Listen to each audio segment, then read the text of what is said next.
Hey, good morning, everyone. It is time for the After 9 show. It is Mike and Leah today, and for Lisa, we are from AM800 CKLW, Windsor, Ontario, the 50,000-watt blowtorch, bringing you the best in news, weather, traffic, infotainment every single morning from 5 to 9. Tune in, go online, ask your Google or your Alexa to play AM800 or live online, am800cklw.com. Leah, where are you poolside today?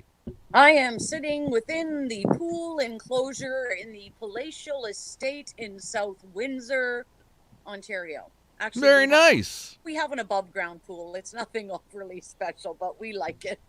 Hey, don't ruin the image, Leah, of your palatial estate in the South Windsor region today. All right. Well, are you going to be poolside all day? I'm an open book, my man. I'm an open book. I know. I'm not sure yet. I'm not sure whether I'm going to be sitting here all day or not. It's not really like if you need to go out and do something, now's the time, because it is not hot and sticky right now at all. In fact, I'm a little chilled with no sleeves on my shirt. A little chilly out there right now. What do we got? 20, 68 Fahrenheit right now? A little bit. I think that's 22. We're up to 22 or 72. Are you napping today? I cannot because I got a bunch of running around to do. I ran out of shingles for my gazebo project. Got to go pick up them. We talked at the beginning of the program. I ran out of coffee. I've only had one real coffee this morning. The rest has been this decaf that I don't feel perky at all. And I also have to get Botox today. Oh, for your migraines? Going to see the great Dr. Winger today for the neurologist for my Botox, and it hurts. Oh, I get Botox for a whole other reason. It's called the 14 that routinely shows up on my forehead, and I don't think it hurts that bad at all. Oh, it kills. Pain. Get him on the top of my head. I get it in my neck here, and then I get some up here. Does it help? Knock on wood, I think it has. It has not eliminated, but it certainly has brought them down in the number of them that I get. Good for you. So napping, I know we talk about sleep all the time on this show, especially for you and Lisa. When do you think is the best time for you to nap? I was just reading information on a new government study. Okay, well, getting up so early like we do at 3:30 in the morning, I usually try to nap around 11:30 after I have something to eat and, do a little more work. And then I find if I nap more than about a half an hour, 40 minutes, I can't get going again. I got to try to keep the nap to a minimum. So that probably makes some sense, Mike, because if somebody has regular old hours, not crazy morning hours, they say the best time to get the most benefit out of a nap is right after lunch, after you've had something to eat. And if you do it after like 3 o'clock, no good. Too close to bedtime. So for you, I think that makes sense around 11 o'clock. Yeah, for sure. I like it. Good for you. Yeah. But 45 minutes. Why bother? I know it's such a short nap, but I find that if I keep it to I set my alarm for 40 minutes. Usually takes me, no matter how tired I am, about 10 minutes to fall asleep. Then I'm sleeping for a half hour. Then I get up and I feel refreshed and ready to go. If I sleep for an hour or more, 2 hours, I'm done. Done, eh? All right. Well, I'm going to have a nap. Maybe I'll have a nap today, but see, I've got some things I want to do too. And tomorrow's Friday, so I'm just going to call it in. So. Well, of course you will. I mean, why stop now? What's my saying? When I've already left, I'm already there. Yeah, when you're ready to go, you're already gone, or something like that. Yeah, something of that nature. I'm ready to go, so I'm already there, which means I'm not here, and I won't be there at the 50-watt blowtorch where Ed's going to be spinning the knobs and twisting the dials at 1640 Olette Avenue. You got it right. Producer Ed, good guy in the room. Now, Patricia just posted Good morning. Just put my June 27th miracle sign on my front lawn. Great way to go, Patricia. That is coming up on Sunday. So that is the event if you're not familiar. They did it last year, too. And we're going to talk to one of the organizers, Matt Hernandez, tomorrow at 6:52. And just put a non-perishable food item or maybe like I don't know, like a product like toothpaste or deodorant unused and still in the wrapper on your front porch Sunday before noon, and then volunteers are going to go around the whole city and county, collect this stuff, and give it to people in need. Yeah, and you can do non-perishable, like the whole toilet paper, paper towels, toothpaste, maybe all that stuff. Bath wash, like any of that stuff. But as long as it's new and fresh and not old and outdated and used. Yeah, don't put used deodorant out there and stuff. That's gross. Ew! Right? We don't want your smelly pit debris on anybody else. Ew! Yeah. Exactly. So, yeah, so that's going to be a good one. But we will check in with Matt tomorrow morning. So good. Yeah, just to remind everybody, get after it. I think they're still looking for volunteers too, aren't they? Yeah, they are. And you can go to their website for more information on that.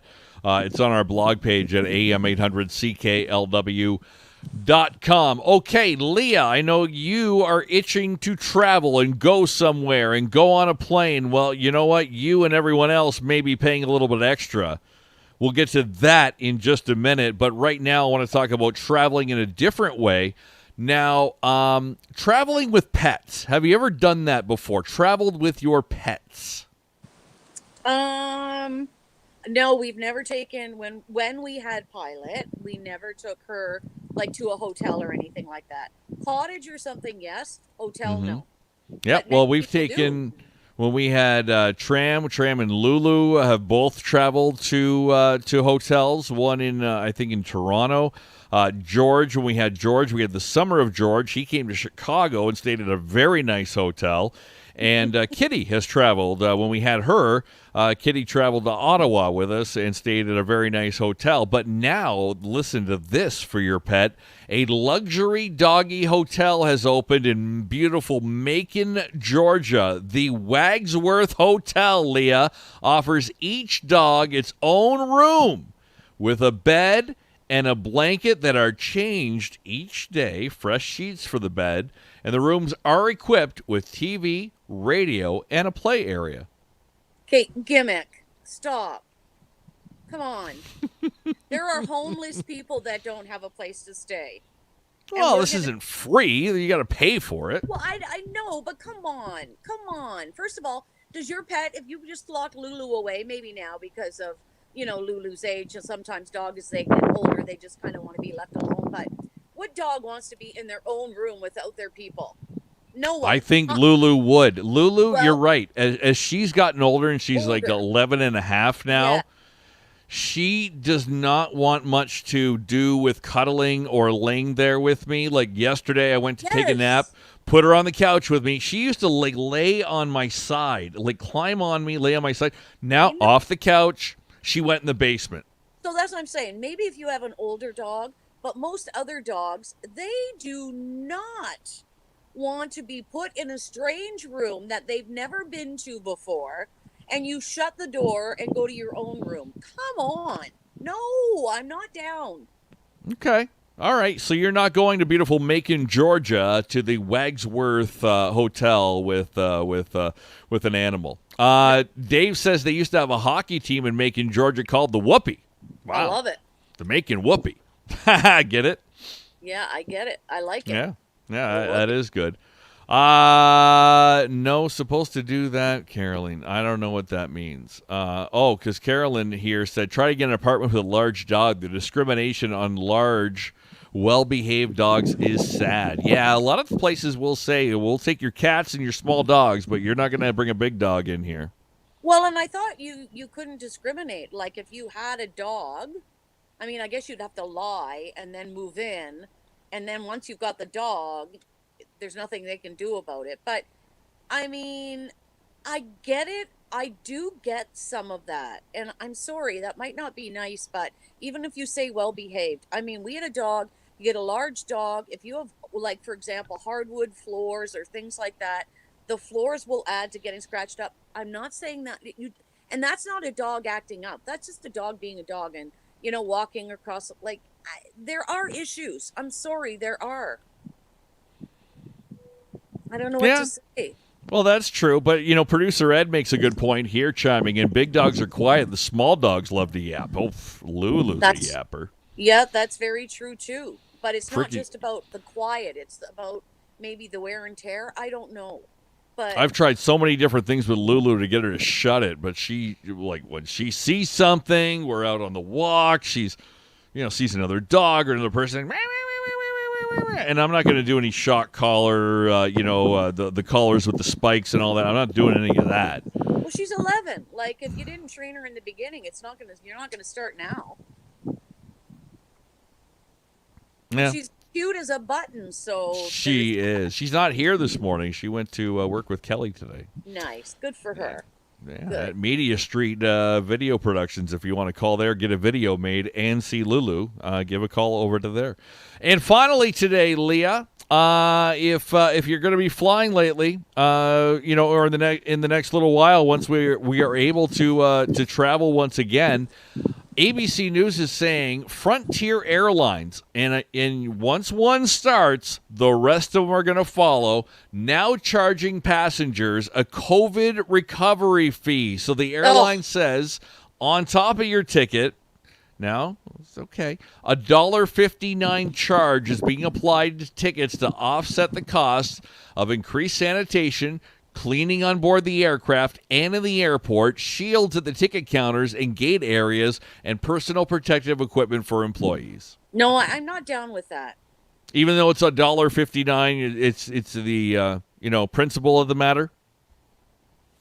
Well, see that it's not the $1.59, but it's the idea that number one, it's going to escalate, and number two, I think that absorb the cost. If it's only $1.59, you absorb the cost somewhere else. I mean, fuel's going up, so then it's going to be we've got more fuel surcharges that we need to apply to everybody. Yeah, and quite frankly, there should have been some good cleaning going on before COVID.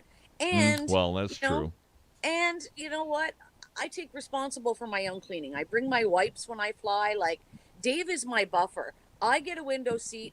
Dave must sit beside me to buffer me from the rest of the people on the plane. I wipe everything down. I do all my own stuff. I don't.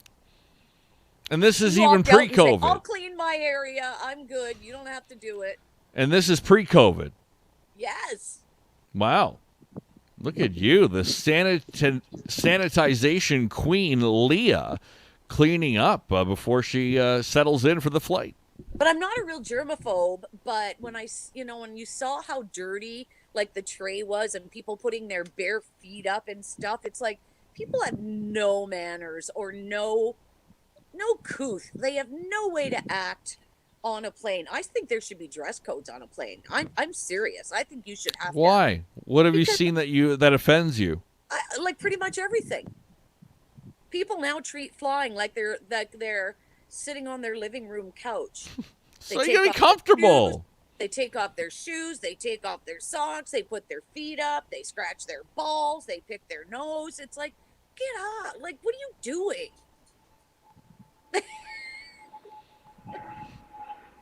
Oh, I hear a plane overhead right now in the South Windsor region. Wow, how about that? How appropriate on the timing. When it comes to fees like this, like a $1.59 charge, and you see it on there when you rent a car or something, and all the fees, just throw that $1.59 on top of the ticket. Don't even put it in there. I don't want to see it, and then nobody would notice it. But maybe damned if you do, because damned if you don't. They'll say, well, then you're not being transparent about it. But is it even, like, first of all, they're saying about COVID, yes, you got to have some cleaning, but we're doing way too much cleaning even now with this.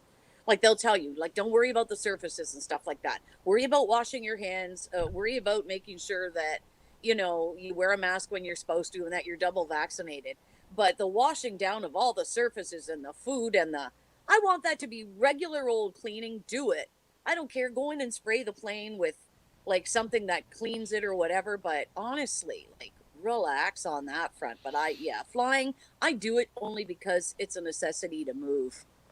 Okay. Not a fan, friend. A lot of people complaining about that they can't even afford to fly in Canada. It is expensive to fly in this country. It is. Oh, it's ridiculously expensive. Yep, you got to drive and you can't take the train. The train's really expensive too. Really? Yes. So what are you doing? Driving your own vehicle? You're going to take the bus? Greyhound shut down. We can't take them anymore. Yeah, isn't there another bus service that was going to pick up at least some of the routes? But yeah, public transportation in this country is not cheap. It is not. I hate public transportation, whether it's flying, bus, subway, I just don't like being in crowded places like that with gross people. That's what I'm saying. Yeah, I agree with you on that one. If I was rich, I mean, that would be the best luxury of all time, having your own private jet.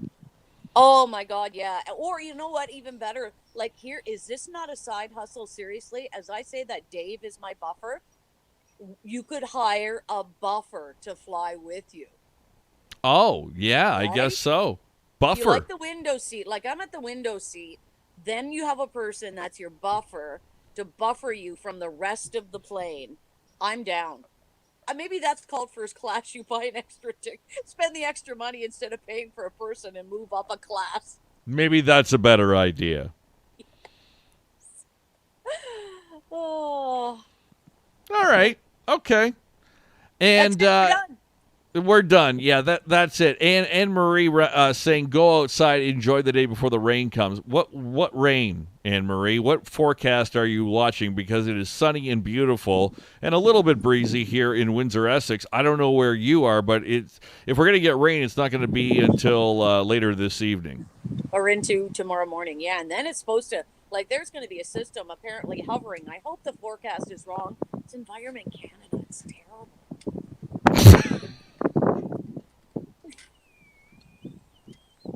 Sorry, but it's not my go-to weather place. No, where are you going for weather? I got the AccuWeather app. Okay. Yeah. All right. Well, that works too. The weather today is going to be sunny. It's going to start raining, it looks like, possibly this evening. And then tomorrow we're going to get quite a bit of rain. So notice how I try to say things to get fired and I'm still here? I just don't understand it. I don't understand it either. It's a mystery, one of the great mysteries of life, that Leah still is able to come on the radio and work at AM800 despite the no-care factor. It's shocking. It's shocking. Yeah. As you were saying at the beginning of the program, we'll join us tomorrow, 5 to 9. It's Friday, and it's the day where Leah will just mail it in. Absolutely. Snail mail at that. Yeah. Oh, exactly. All right. Enjoy the day, everyone. I'm going to go get some Botox. You can see if I look any different tomorrow here on After 9. Have a great day. See you, Leah. Bye, baby.